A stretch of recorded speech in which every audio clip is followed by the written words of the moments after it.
दोस्तों, इस वीडियो में हम जीके के सबसे महत्वपूर्ण सवाल को सीखेंगे जो हर एक एग्जाम में बार बार पूछा जाता है।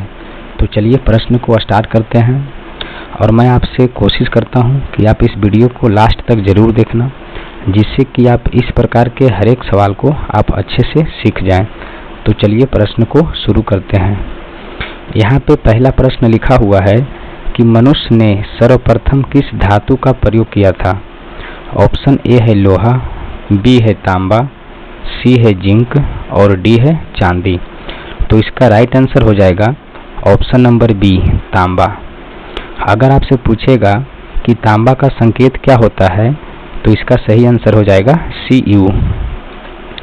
उसी प्रकार से लोहा का संकेत हो जाएगा Fe और जिंक का संकेत हो जाएगा Zn।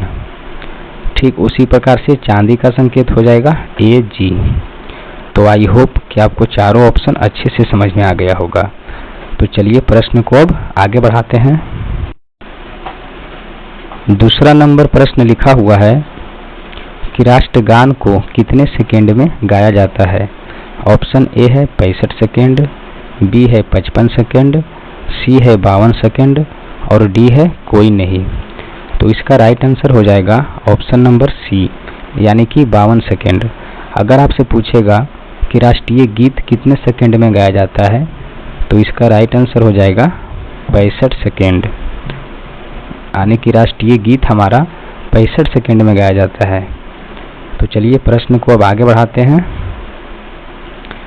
तीसरा नंबर प्रश्न लिखा हुआ है कि होम्योपैथी के जनक कौन थे।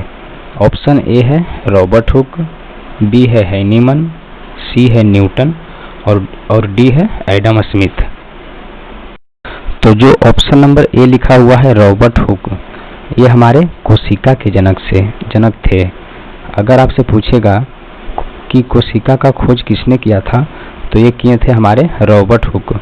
उसी प्रकार से होम्योपैथी के जो जनक है ये है हमारे हैनीमन, यानी कि ऑप्शन बी सही जवाब हो जाएगा।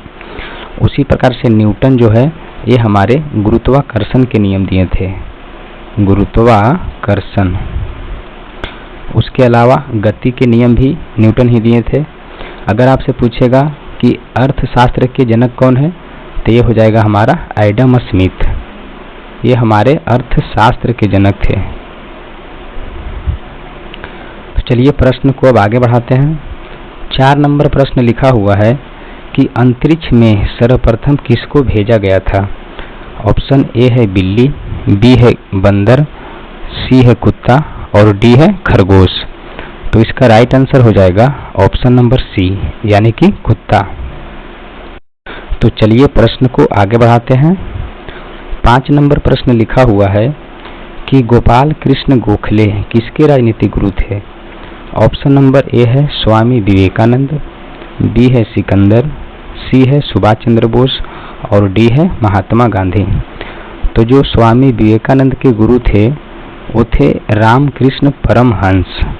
अगर आपसे पूछेगा कि स्वामी विवेकानंद के गुरु कौन थे तो ये हो जाएगा रामकृष्ण परमहंस। उसी प्रकार से सिकंदर के गुरु अरस्तु थे। सुभाष चंद्र बोस के जो गुरु थे ये थे हमारे चित्तरंजन दास। तो इसका राइट आंसर हो जाएगा ऑप्शन नंबर डी, यानी कि गोपाल कृष्ण गोखले के यानी कि महात्मा गांधी के जो गुरु थे वो थे हमारे गोपाल कृष्ण गोखले। तो चलिए सवाल को आगे बढ़ाते हैं। 6 नंबर सवाल कह रहा है कि शेरशाह सूरी का मकबरा कहाँ स्थित है। ऑप्शन नंबर ए में है काबुल, बी में है सिकंदरा, सी में है दिल्ली और डी में है सासाराम। तो जो काबुल है ये हमारे बाबर का मकबरा है। अगर आपसे पूछेगा कि बाबर का मकबरा कहाँ है तो इसका राइट आंसर हो जाएगा काबुल। ठीक उसी प्रकार से सिकंदरा में जो है ये हमारे अकबर का मकबरा है। किसका है? अकबर का। अगर आपसे पूछेगा कि हुमायूं का मकबरा कहाँ है तो ये हो जाएगा दिल्ली में। तो इसका राइट आंसर हो जाएगा ऑप्शन नंबर डी, यानी कि शेरशाह सूरी का जो मकबरा है ये है हमारे सासाराम में। तो चलिए प्रश्न को आगे बढ़ाते हैं। 7 नंबर प्रश्न का रहा है कि मधुबनी पेंटिंग का संबंध किस राज्य से है। ऑप्शन ए है असम, बी है राजस्थान, सी है बिहार और डी है उत्तर प्रदेश। तो इसका राइट आंसर हो जाएगा ऑप्शन नंबर सी, यानी कि बिहार। तो चलिए प्रश्न को अब आगे बढ़ाते हैं। 8 नंबर प्रश्न लिखा हुआ है कि नोबेल पुरस्कार कुल कितनी क्षेत्रों में दिए जाते हैं। ऑप्शन ए है 2, बी है 6, सी है 4 और डी है 5। तो इसका राइट आंसर हो जाएगा ऑप्शन नंबर बी, यानी कि नोबेल पुरस्कार कुल 6 क्षेत्रों में दिए जाते हैं। वो कौन कौन सा है? तो पहला हो गया रसायन शास्त्र के क्षेत्र में, रसायन। उसके बाद हो गया भौतिकी। अगर आपसे पूछेगा कि भौतिकी के अलावा, तो इसके अलावा हो गया हमारा अर्थशास्त्र में दिए जाते हैं, अर्थशास्त्र। अर्थशास्त्र के अलावा हो गया हमारा शांति के क्षेत्र में दिए जाते हैं, शांति के अलावा हो गया साहित्य के क्षेत्र में और इसके बाद चिकित्सा के क्षेत्र में, यानी कि नोबेल पुरस्कार कुल 6 क्षेत्रों में दिए जाते हैं। तो चलिए प्रश्न को अब आगे बढ़ाते हैं। 9 नंबर प्रश्न लिखा हुआ है कि अंतर्राष्ट्रीय योग दिवस कब मनाया जाता है।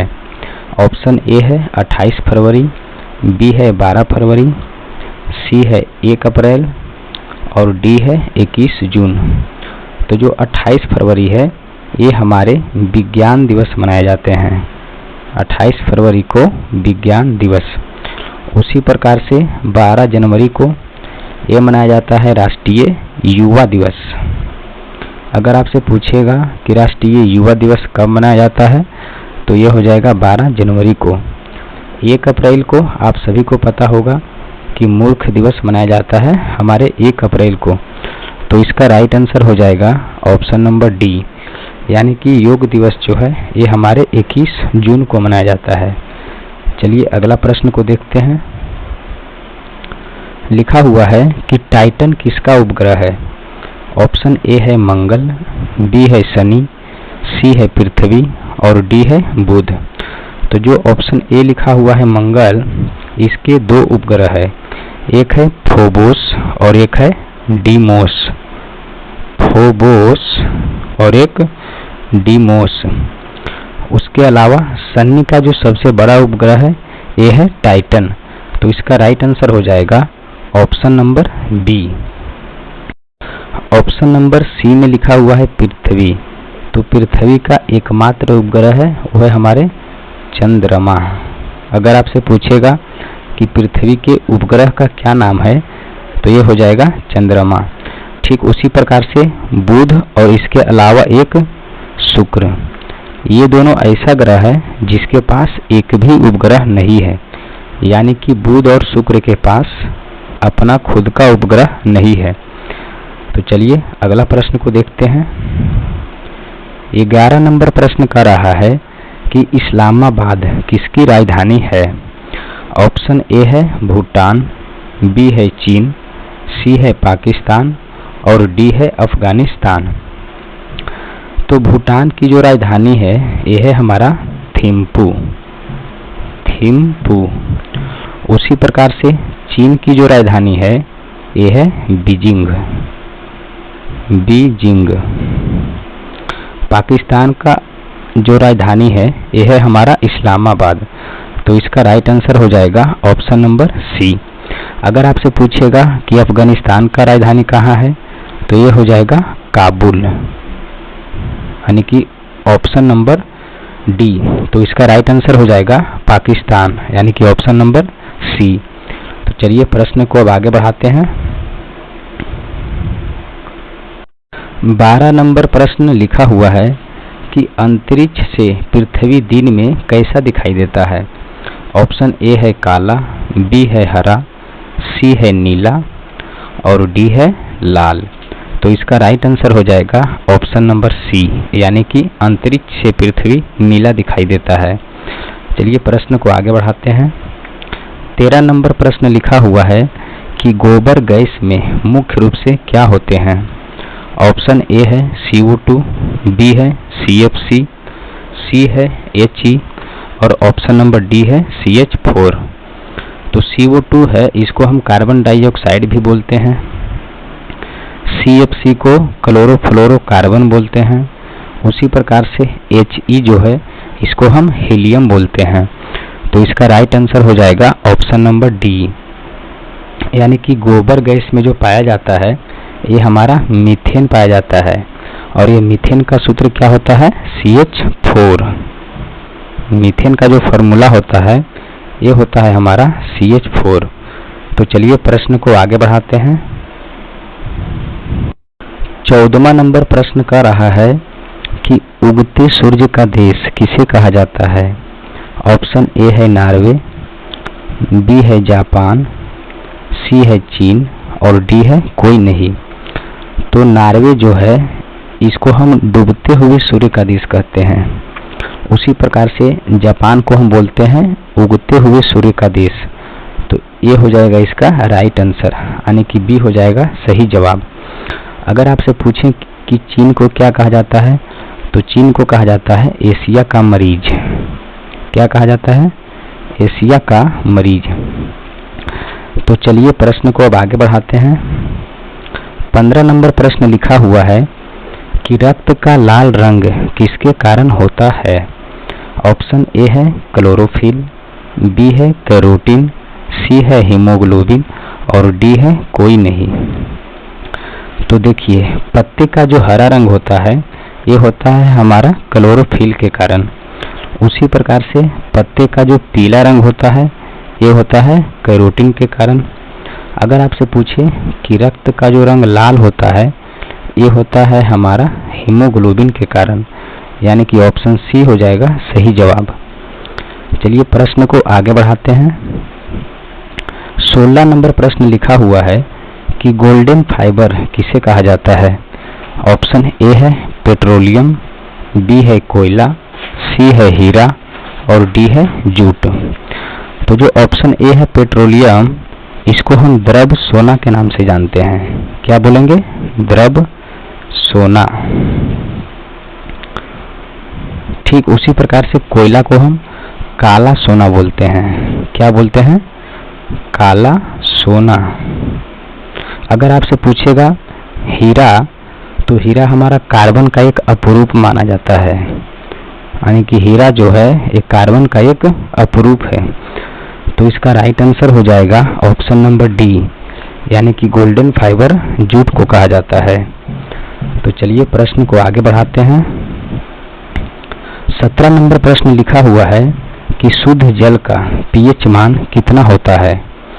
ऑप्शन ए है 2.4, बी है 7 और सी में है 2.4 और डी में है 7.4। तो जो ऑप्शन ए है 2.8 ये हमारा शराब का pH मान होता है। किसका होता है, शराब का। ठीक उसी प्रकार से 7 जो है ये जल का होता है pH मान। इसके अलावा अगर आपसे पूछे नमक का, तो नमक का भी हमारा 7 ही होता है। 2.4 जो है ये नींबू का pH मान होता है। अगर आपसे पूछेगा कि नींबू का pH मान कितना होता है, तो ये हो जाएगा 2.4। 7.4 जो है ये होता है हमारा रक्त का pH मान, रक्त का, यानी कि 7.4 तो रक्त हमारा क्षारीय होता है, इसलिए इसका pH मान 7 से अधिक हो गया। तो आई होप कि आपको सभी सवाल अच्छे से समझ में आ गया। तो चलिए प्रश्न को अब आगे बढ़ाते हैं। 18 नंबर प्रश्न लिखा हुआ है कि कुत्ते के काटने से कौन सी बीमारी होती है। ऑप्शन ए है बेरी, बी है मलेरिया, सी है टाइफाइड और डी है रेबीज। बेरी जो होता है ये हमारे विटामिन बी की कमी से होता है। उसी प्रकार से मलेरिया जो है मादा मच्छर काटने से होता है। अगर किसी व्यक्ति को मादा मच्छर काट लिया जाएगा तो उसे मलेरिया हो जाएगा। ठीक उसी प्रकार से टाइफाइड जो है ये साल्मोनेला बैक्टीरिया के कारण होता है। किसके कारण होता है, साल्मोनेला बैक्टीरिया के कारण। इसका राइट आंसर हो जाएगा ऑप्शन नंबर डी, यानी कि रेबीज। चलिए प्रश्न को आगे बढ़ाते हैं। 19 नंबर प्रश्न लिखा हुआ है कि पित्तल किसका मिश्र धातु है। ऑप्शन ए है तांबा प्लस टीन, बी है तांबा प्लस जस्ता, सी है सीसा प्लस टीन और डी है कोई नहीं। तो देखिए तांबा प्लस टीन जो है एक कांसा का मिश्र धातु है। किसका है? कांसा का। ठीक उसी प्रकार से तांबा प्लस जस्ता जो है ये हमारे पित्तल का मिश्र धातु है, पित्तल का। सीसा और टीन जो है ये सोल्डर का मिश्र धातु है, जिसको हम तार को सोल्डिंग करने में उपयोग करते हैं, यही हमारा कहलाता है सोल्डर। तो चलिए प्रश्न को अब आगे बढ़ाते हैं।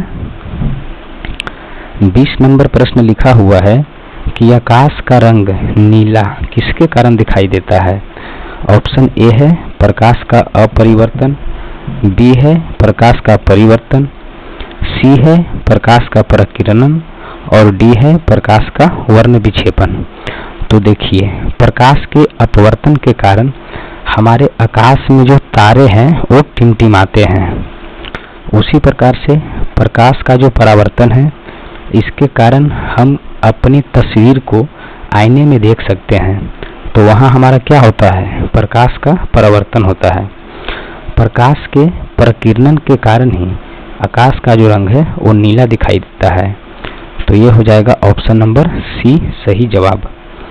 और डी कह रहा है कि प्रकाश का वर्ण विक्षेपण, तो इसके कारण सूर्य का जो श्वेत प्रकाश है ये 7 रंगों में बट जाता है, सूर्य का श्वेत प्रकाश। तो आई होप कि आपको सभी प्रश्न अच्छे से समझ में आ गया होगा। तो चलिए अब हम इस वीडियो को समाप्त करते हैं।